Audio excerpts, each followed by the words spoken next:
Baik, kita mulai.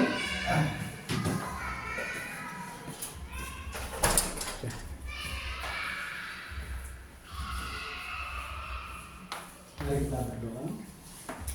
Bapa di surga, kami bersyukur karena Engkau tetap memberikan kami semangat-Mu, kekuatan, kesehatan untuk menjalani hari Tuhan. Bapa, kiranya Engkau mencurahkan berkat dan kasih karunia kepada anak-Mu yang berkumpul hari ini. Kami Bapa ingin mengenal Engkau lebih dalam lagi. Kami percaya bahwa segala hal yang kami pelajari itu membuat iman kami diteguhkan, makin bertumbuh, lagi pengenalan kami akan Engkau makin dipenuhi. Terima kasih Bapak.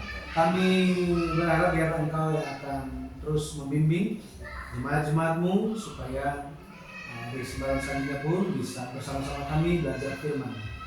Kami berdoa bersyukur semua ini dalam nama Tuhan Yesus Kristus. Amin. Baik, hari ini kita akan sama-sama melihat dengan satu tema.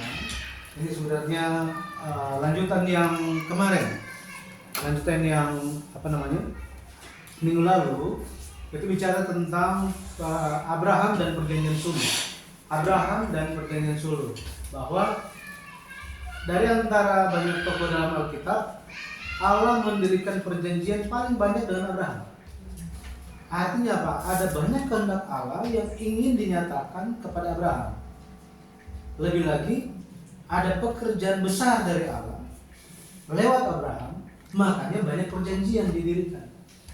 Secara khususnya kalau kita lihat bagaimana kita tahu, itu di Matius pasal 1. Matius pasal 1 berbicara tentang apa? Silsilah Yesus Kristus, anak Daud, anak Abraham. Jadi silsilah atau perjanjian baru itu dimulai dari Abraham. Oh, ternyata Abraham ini dia adalah orang yang dijanjikan Allah. Dijanjikan apa?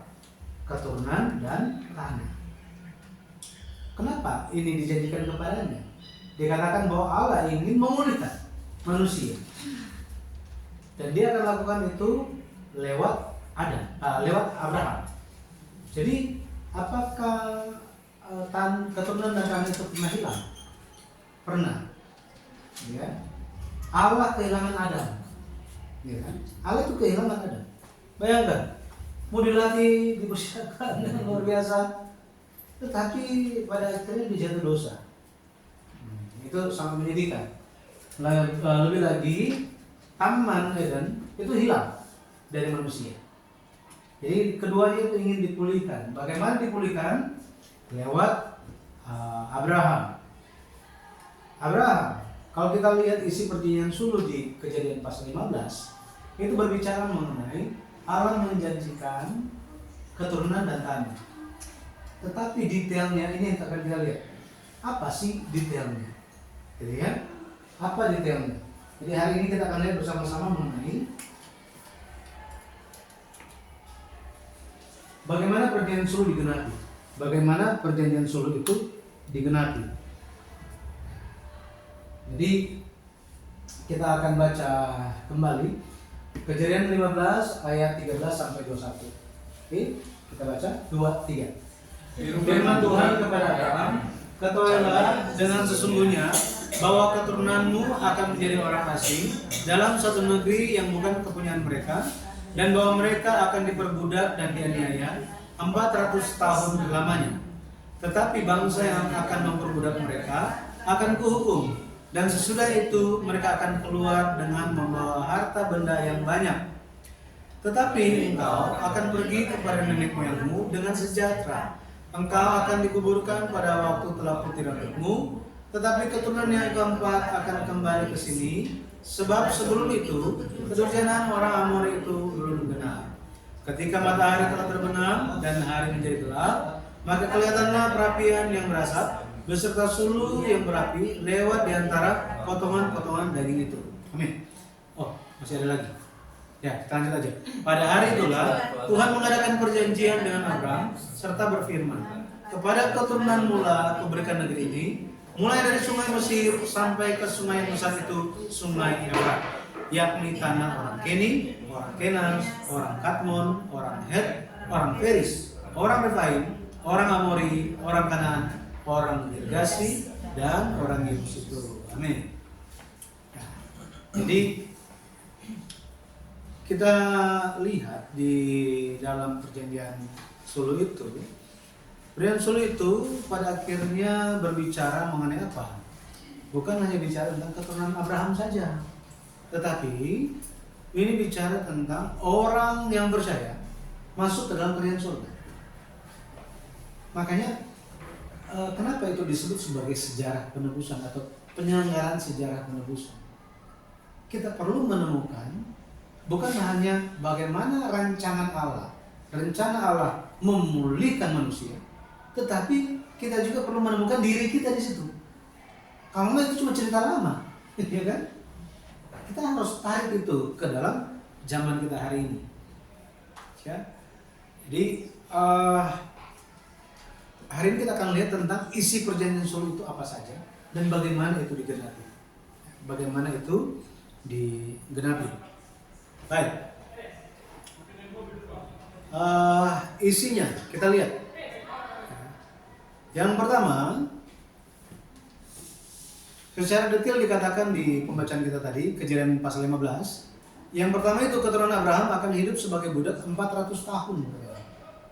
400 tahun. Bayangkan ini janji yang gak biasa. Abraham, keturunanmu akan jadi budak 400 tahun. Biasa kan janji Tuhan itu pasti yang terbaik kan? Pasti kok jadi budak? Siapa yang mau? Nah, pada jadi kan bicara tentang Mesir kan? Tetapi ini dijanjikan, dikatakan lebih awal. Apa yang akan terjadi kepada keturunannya? Kalau Tuhan bicara kepada kita, iya kan? Pak Matius, keturunanmu akan menderita sebagai budak 400 tahun. Apakah ada amin? Enggak. Iya kan? Tuhan janganlah, ya kan? Tetapi ini merupakan apa yang Allah firmankan kepada Abraham. Maka kita bisa lihat, Abraham dia mencernanya aja udah sulit, gitu ya. Bagaimana yang terjadi? Kemudian isi berikutnya, Abraham akan berumur panjang katanya, panjang umur. Kemudian keturunan Abraham akan kembali pada generasi keempat. Nah ini akan kembali kepada generasi keempat. Ini yang sering menjadi pembicaraan di dalam dunia teologi. Keturunan keempat akan kembali. Oh Abraham. Yang kedua siapa? Ketiga siapa? Keempat siapa? Siapa yang keempat ini kembali ke tanah Kanaan? Ya. Kemudian dibicarakan, dijanjikan tentang batas tanah Kanaan. Jadi akan diberikan dari mana sampai mana. Makanya kenapa sampai sekarang masih ribut di Timur Tengah sana, Palestina sana? Karena orang Israel berdasarkan ini. Tuhan bilang tanah kami itu dari batas sungai Mesir itu sampai di sungai Efrat itu milik kami. Lu mana sertifikatnya? Ini Alkitab. Kayak kalau dengar Perdana Menterinya, dia selalu bicara. Bicara itu berdasarkan apa yang Musa sampaikan. Nah ini isinya bagaimana digenapi. Nah, mari kita lihat bagaimana perjanjian Sulu ini digenapi. 400 tahun digenapi. Tadi Pak Bambang bilang. Diperbudak di negeri asing. Nah kalau kita lihat Keluaran 12 ayat 40. Keluaran 12, 40 dan 41 di situ dikatakan lama orang Israel tinggal di Mesir adalah 340 tahun. 430 tahun, kebalik. 430 tahun. Loh kok beda? Iya kan? 425. Ada juga 425. Bahkan ada jalan lagi pandangan-pandangan yang lain.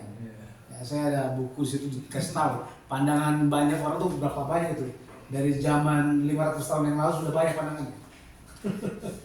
Tapi kalau kita lihat gitu ya, ini ada dasarnya.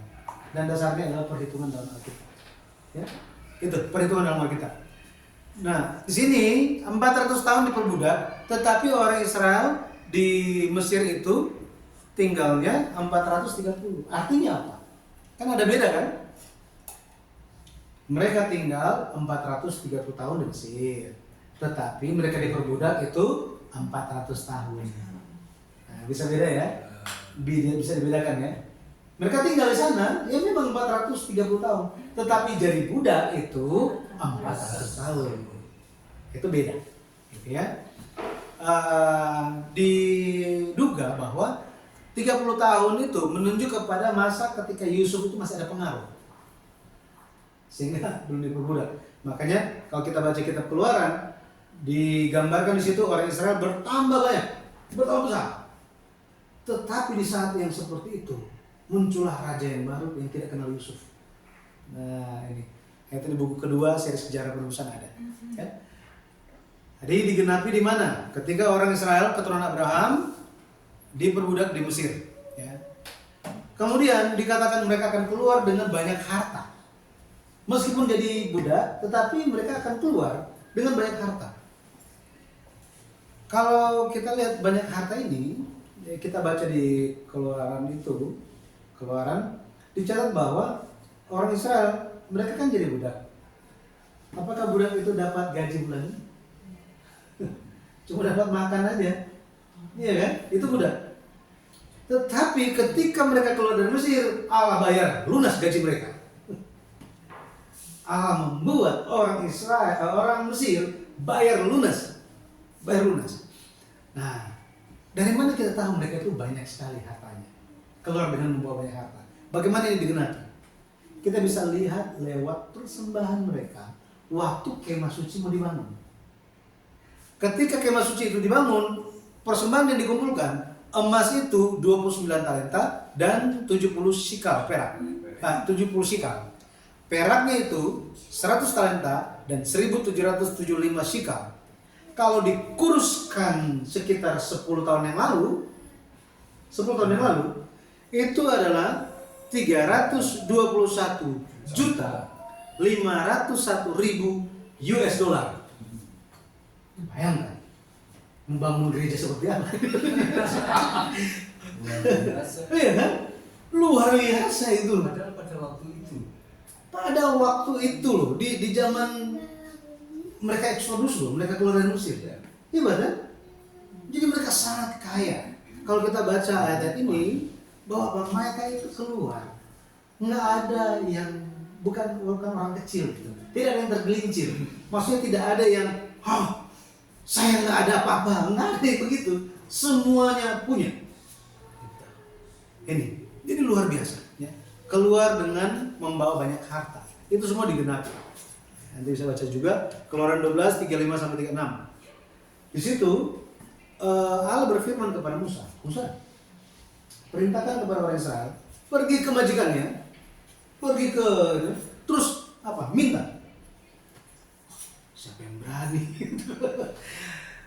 Kakek buyut saya sudah jadi budak di situ.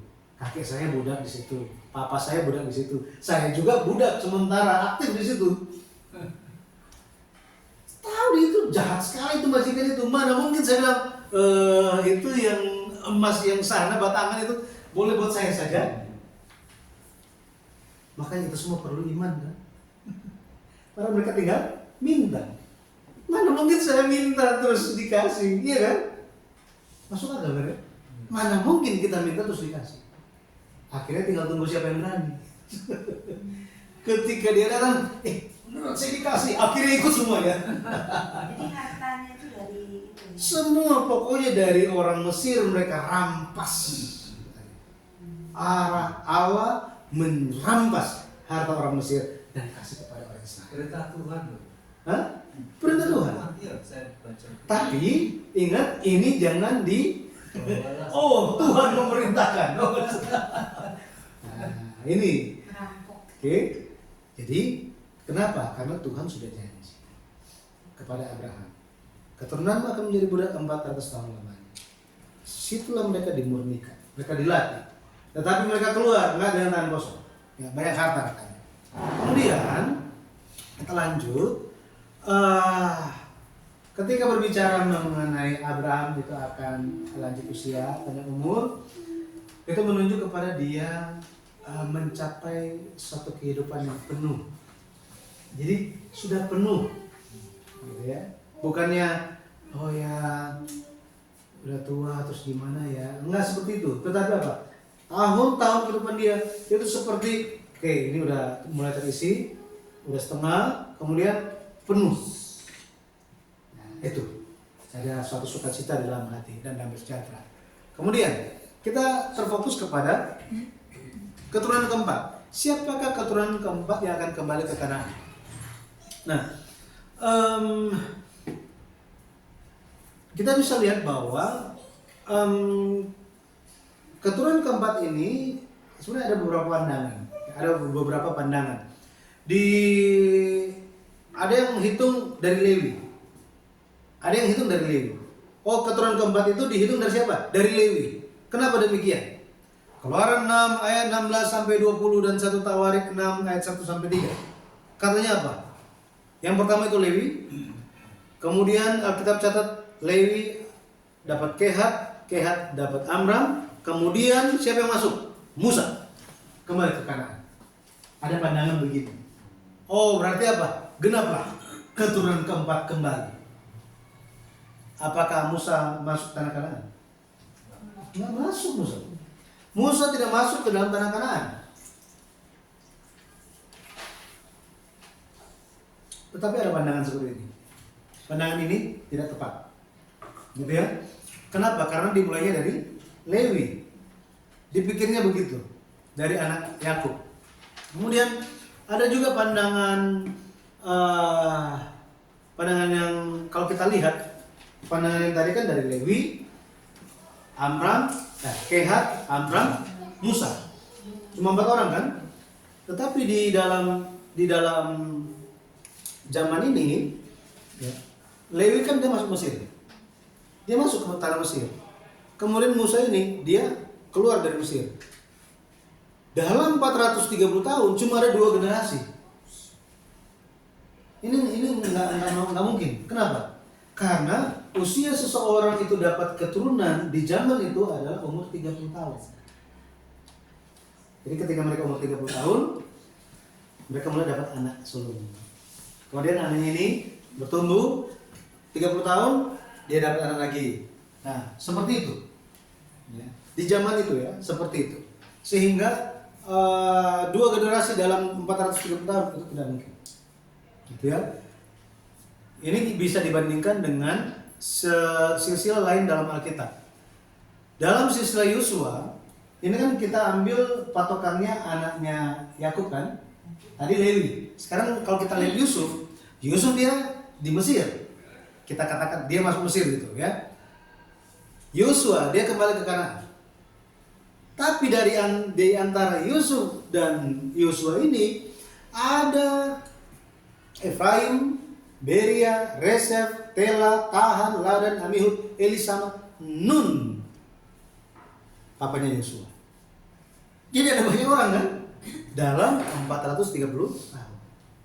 Di sini kita bisa tahu bahwa apa? Bahwa keturunan Lewi itu cuma ada Kehat dan Amram, lalu Musa. Berarti di dalam keturunan Lewi itu ada banyak generasi yang dihilangkan. Ada banyak generasi yang dihilangkan. Tuhan hanya catat yang penting-penting. Tidak tercatat semua. Tidak tercatat. Tidak tercatat atau tidak dicatat? Tidak dicatat. Alkitab hanya catat yang penting. Tetapi Alkitab dicatat dengan tujuan. Gitu ya. Itu. Jadi kita bandingkan. Maka siapa? Pertanyaan lagi, siapa keturunan keempat yang kembali ke Kanaan? Maaf Pak. Ya. Tadi kan Bapak katakan bahwa itu yang tercatat. Bagaimana bisa tahu nama-nama itu yang dihilangkan itu? Jadi Alkitab itu memberikan contoh itu misalnya di dalam Matius pasal 1 setelah apa namanya Yosia ada Yekonia, itu sisi Yesus Kristus. Tetapi Yekonia ini adalah cucunya Yosia. Cucu Yosia. Kalau kita bandingkan dengan kitab 1 Tawarik pasal 3, itu ada raja-raja di situ. Tetapi anak-anak Yosia satu pun tidak ada yang dicatat. Karena jahat. silsilah Yesus tidak mencatat mereka. Nah itu.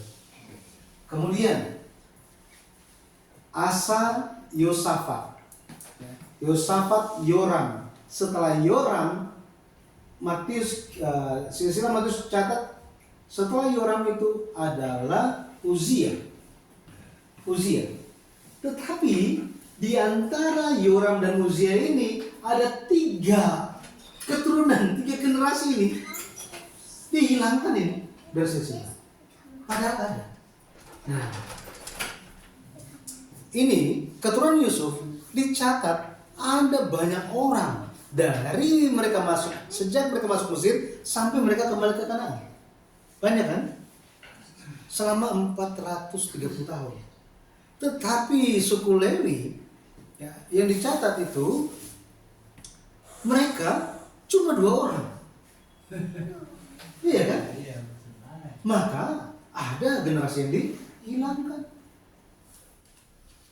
Makanya misalnya gitu kan, papa saya namanya Yusuf, saya Yudi, terus Benjamin. Pasti dipanggil Yusuf, Benjamin, loh, nama saya, mana nama saya? Tapi ternyata nggak ada. Makanya dicatat atau tidak nama kita itu sangat penting, nggak? Sangat penting. Nah, seperti itu. Ya. Jadi kita bisa lihat pembuktian dengan membandingkan bagian Alkitab yang lain. Jadi ada 11 generasi dari Yesus sampai Yosua, ya. Itu sedangkan di Lewi itu cuma 2 atau cuma 4 gitu ya. Jadi keturunan keempat ini yang akan kembali ke Kanaan, kita harus lihat dari mana? Kita harus lihat bahwa apa?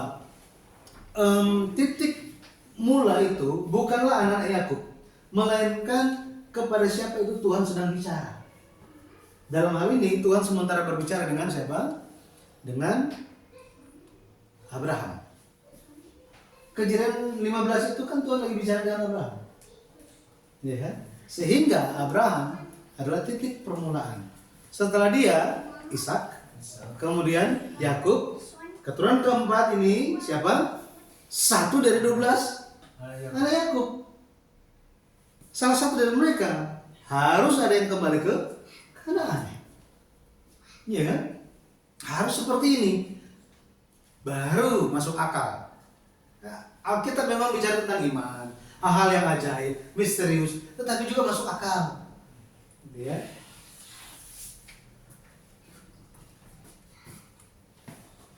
Maka kita lihat dari antara 12 anak lelaki Yakub, siapa keturunan keempat? Ya kan? Siapa? Yehuda. 1, 2, 3.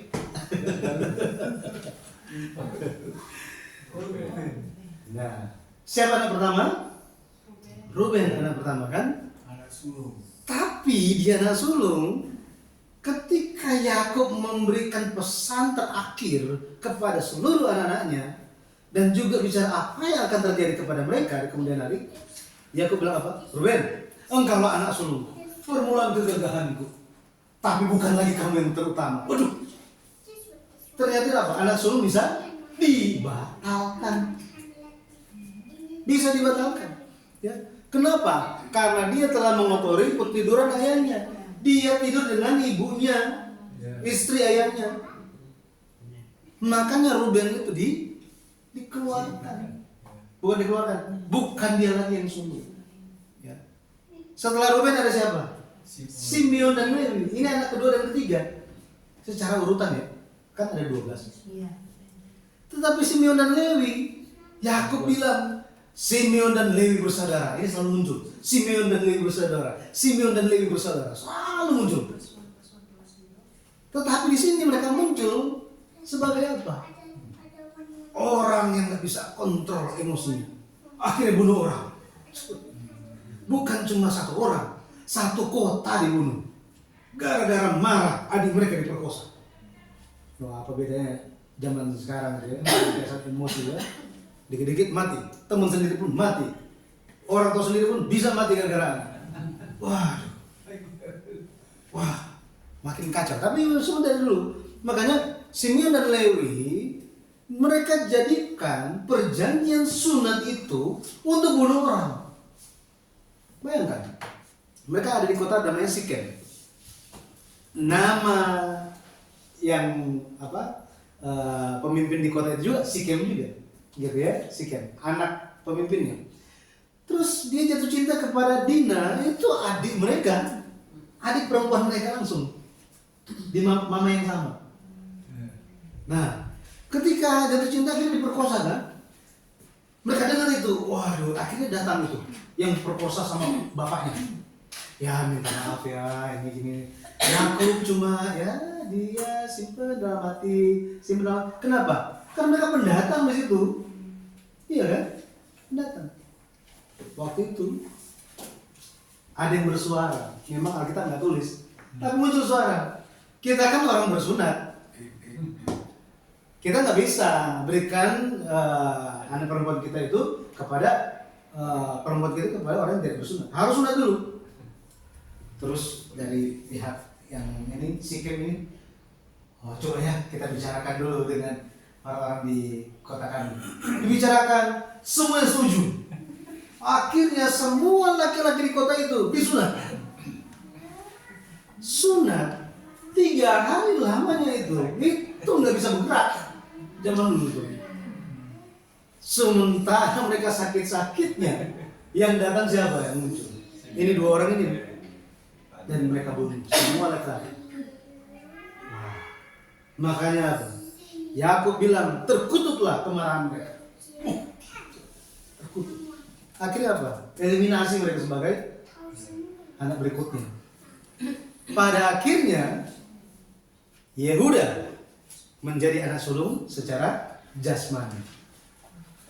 Apa yang dia lakukan? Apa yang Yehuda lakukan? Dia tidak lakukan apa-apa. Iya kan? Kan nggak ngapain kan? Sama seperti kita mau tinju, terus itu udah siap. Yang ini katanya dia tidak mau, itu akhirnya menang apa? Menang WO. Benar namanya. Ya kan? Jadi nggak jadi tanding langsung menang otomatis. Jadi Yehuda dia otomatis menjadi anak sulung secara jasmani. Tetapi janji Tuhan itu apa adanya dan tetap. Makanya dikatakan di Kejadian 49 ayat 10, tongkat kerajaan yang tidak akan beranjak dari Yehuda sampai dia yang diutus Tuhan datang. Itu Siloam. Kalau Yesus adalah anak sulung, Ya? apa namanya? Apa ada kata juga Yesus anak sulung itu? Makanya Yesus datang dari suku mana? Yehuda. Untuk menampakkan kesulungan dia, hak kesulungan dia. Lebih lagi dari antara semua kaum keluarga Yehuda, Daud. Untuk menampakkan apa? Kehendak Tuhan itu ada kepada anak sulung secara jasmani. Yang dicatat dalam silsilah. Kan anak sulung kan? Makanya Matius pasal 1 itu semua yang dicatat anak sulung aja kan? Nggak semua. Anak sulung. Buktinya dia anak keempat kan? Tetapi di hadapan Tuhan itu yang penting.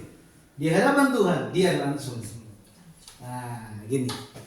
Jadi, tapi pada akhirnya kalau kita lihat, Yakub dia curahkan berkat yang luar biasa kepada siapa?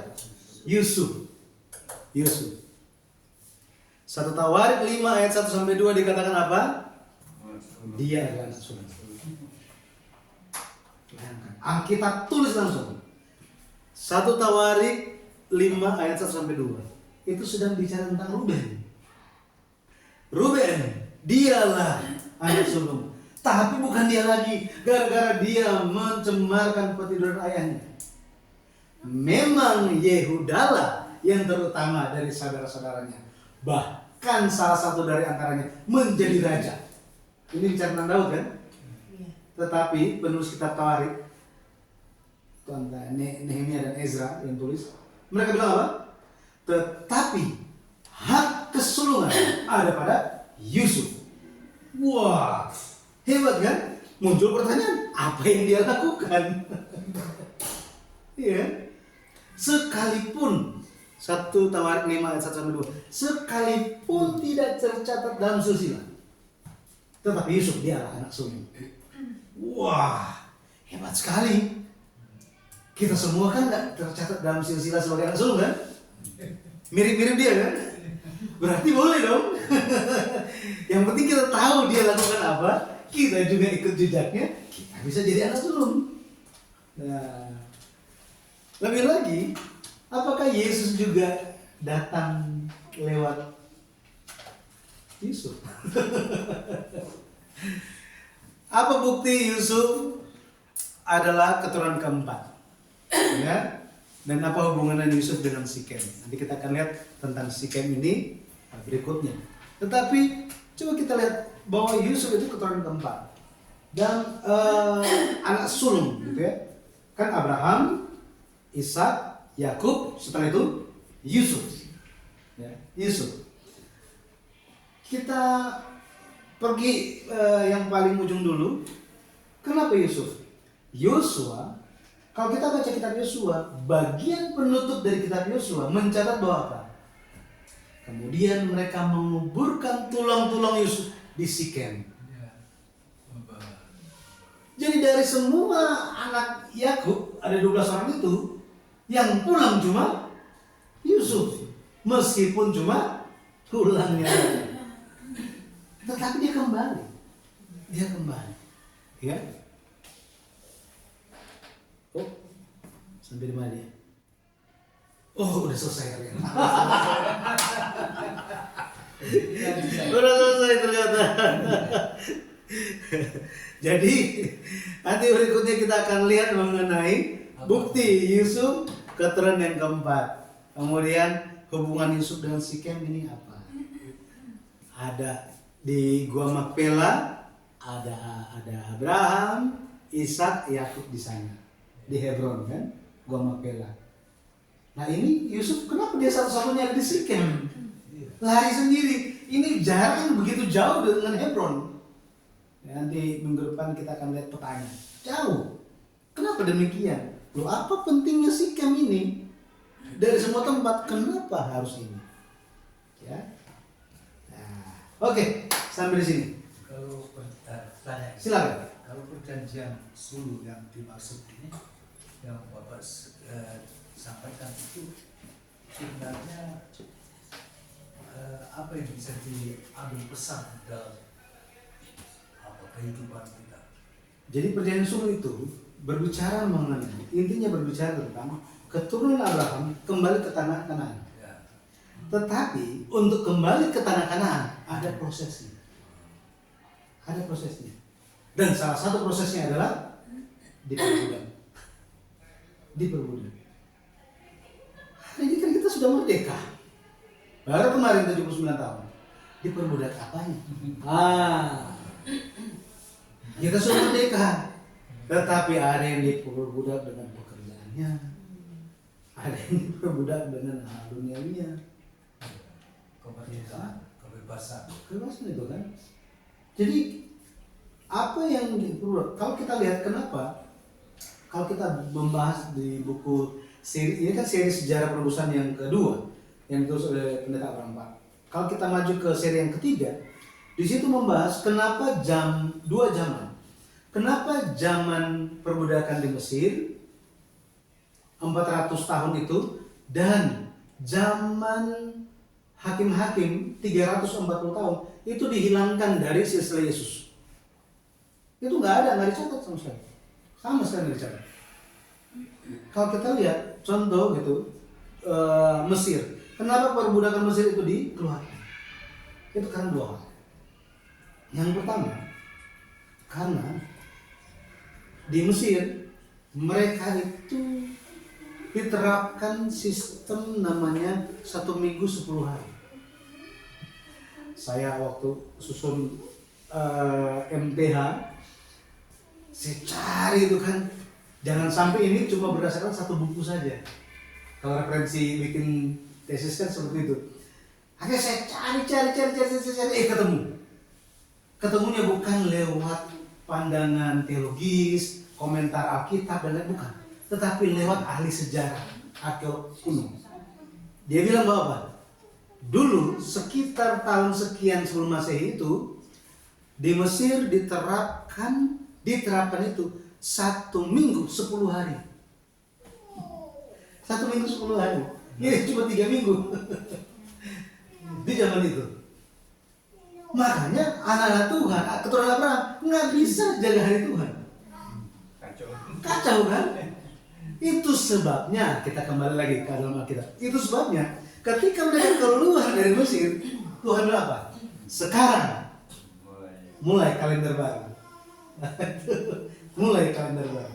Jadi kalender baru itu dihitung setelah orang Israel keluar dari perbudakan. Gara-gara mereka nggak pernah jaga hari Tuhan, maka itu dikeluarkan. Hari ini, jika siapakah yang diperbudak? Itu adalah mereka yang tidak bisa menjaga hari Tuhan. Kemudian mereka juga, itu alasan pertama, tidak menjaga hari Tuhan. Yang kedua, ini penderitaan kan?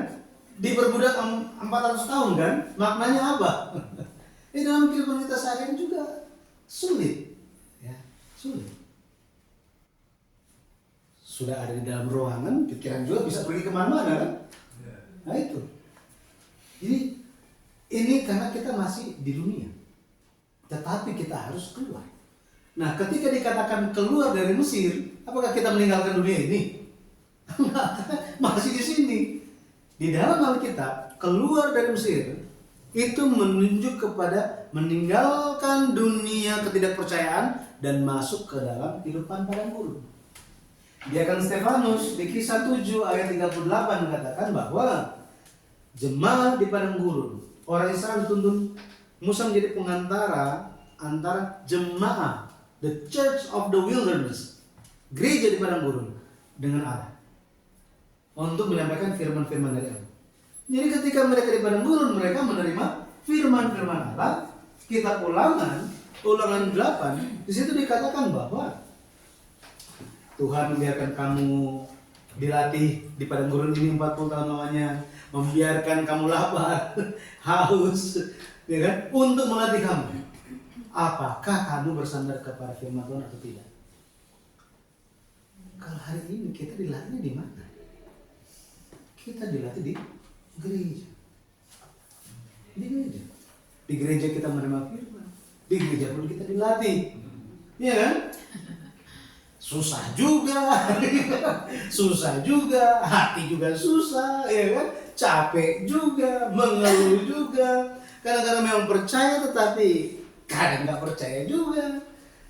Iya kan? Masih bentrok satu sama yang lain. Itu semua terjadi pada guru. Makanya Pendeta Abraham Pak, dia menjelaskan dengan detail dalam buku yang kedua.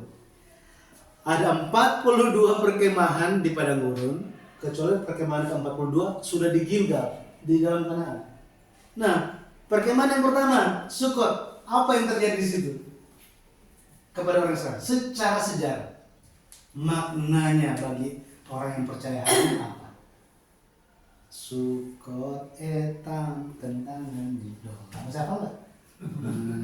Elim laut tewerau, padang gurun sindok ka alus rafidim, padang gurun sinai kibot ta'ala. Jadi semua itu merupakan suatu cerminan kehidupan kita hari ini.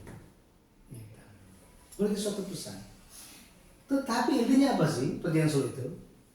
Supaya umat keturunan Abraham di dalam Yesus Kristus bisa pulang ke surga. Tapi ternyata mau pulang ke surga nggak semudah itu. Ada prosesnya. Tetapi ketika kita melihat prosesnya, kita doakan, kita jalankan, pasti Tuhan akan beserta. Ya kan? Udah dulu kan cuma mau jalan atau enggak kan tergantung apa? Tiang awannya kan? Iya. Tiang awan, tiang apinya, dia bergerak. Kalau siang-siang gitu kan, kita malas, nggak mau. Capek ini semuanya ini, udah bosen ini semuanya ini. Tiba-tiba tiangnya bergerak gitu kan? Apa yang dilakukan oleh orang-orang yang mengeluh? Apakah mereka akan tinggal? Enggak, mereka ikut juga. Kenapa? Karena payung yang jalan Ini padang gurun panas. Jadi mau nggak mau ya ikut aja gitu. Meskipun di belakang gitu kan. Berarti ada yang ikut ugal-ugalan juga ya. Ada banyak macam. Makanya itu sama dengan kehidupan gereja.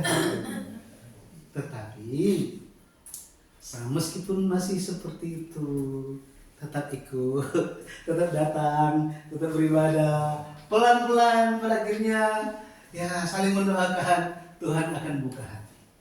Oh iya ya. Ya lama-lama ternyata apa? Sudah jalannya jauh.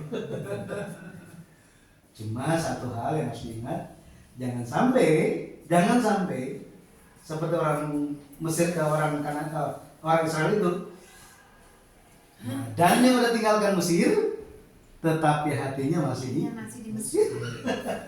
Makanya kenapa dikasih nama Gilgal? Gilgal ya, ada Gilgal. Ada arti namanya kan? Iya, ada artinya. Kitab Yosua katakan arti nama Gilgal apa? Sekarang ini, aku telah menggulingkan celah Mesir daripadamu. Artinya apa? Tuhan nggak ingat lagi dosa-dosa. Karena dosa orang Israel apa sih? Selalu ingat Mesir, ingat Mesir, ingat Mesir, ingat Mesir, ingat Mesir terus. Bukan ingat Tuhan yang pimpin ke sana, ingat yang di belakang terus. Cuma sekarang pun banyak orang seperti itu. Tapi kita harus maju. Ya, perjanjian Suluh intinya seperti itu. Ada prosesnya.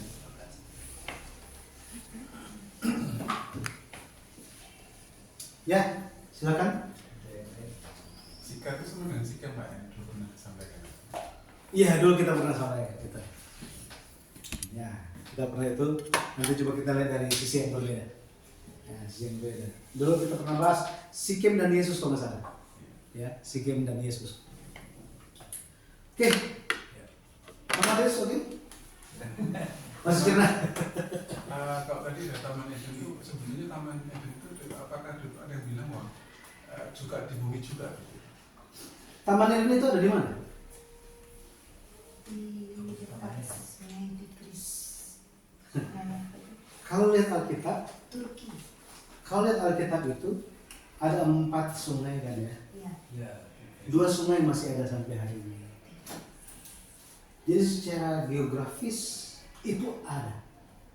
Ternyata Abraham Pak dulu dia pernah katakan apa?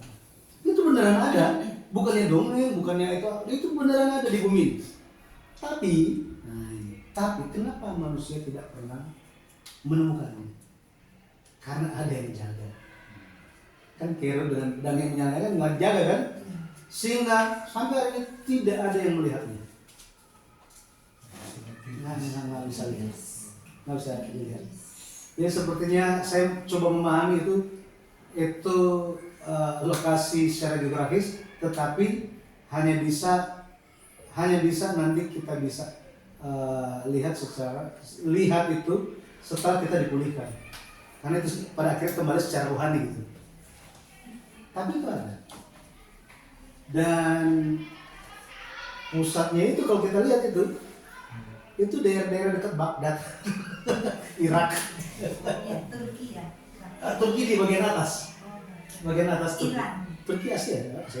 Ya. Nah, atas Iran. ada Iran, ada Iran di sebelah sini, ada sini lagi ada Irak. Irak. Ya. Iran. Situ. Makanya ya situ. Cuma itu. Jadi Abraham Pak dia dia bilang begini. Hari ini pun ada suatu dunia rohani yang kita nggak bisa lihat. Dan baik dan jahat sementara berperang, tapi kita nggak bisa lihat itu. Kita nggak bisa lihat itu, karena itu dunia rohani. Kalau itu dilihatkan kepada kita nggak bisa konsen di kita hidup. Iya kan? Kalau mana baik dan jahat perang seperti apa mau menjatuhkan kita, tapi kita dilindungi dan seperti apa? Gimana mau bisa jalani kehidupan kita? Nggak bisa. Tetapi dunia rohani itu ada. Dunia rohani itu ada. Makanya kita selalu percaya bahwa ya dalam iman kita dilindungi. Ada hal yang di luar pemikiran kita bisa alami hal tersebut. Gitu. Karena itu perlindungan Tuhan. Jadi dari sisi yang rohani, tetapi dia bisa mengefek kepada jasmani. Ya karena kan kita juga di dalam kita ada dua hal kan. Lakukan enggak ya? Lakukan enggak ya? Lakukan enggak ya? Dilakukan, tiba-tiba jangan. Ada suara jangan gitu kan. Ya sudah lakukan. Akhirnya menyesal ya, seperti itu. Iya. Nah itu. Taman Eden. Ya, Taman Eden.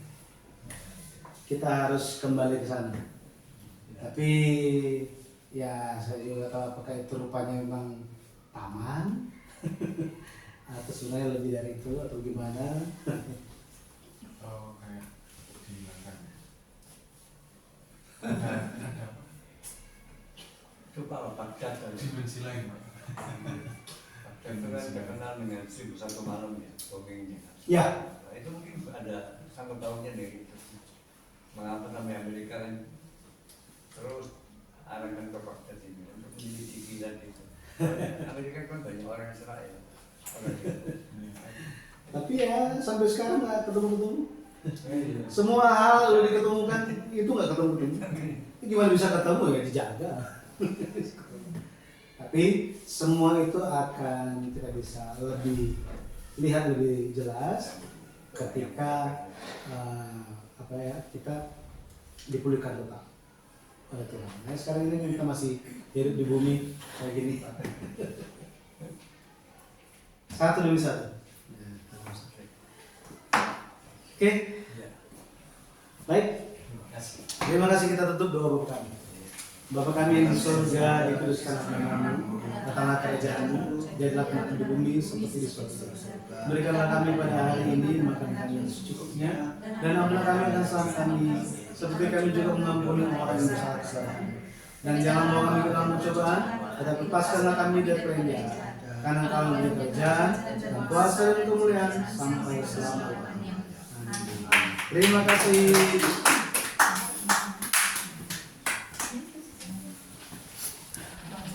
Ini masih ada makanan pas banget yang ikut satu dua.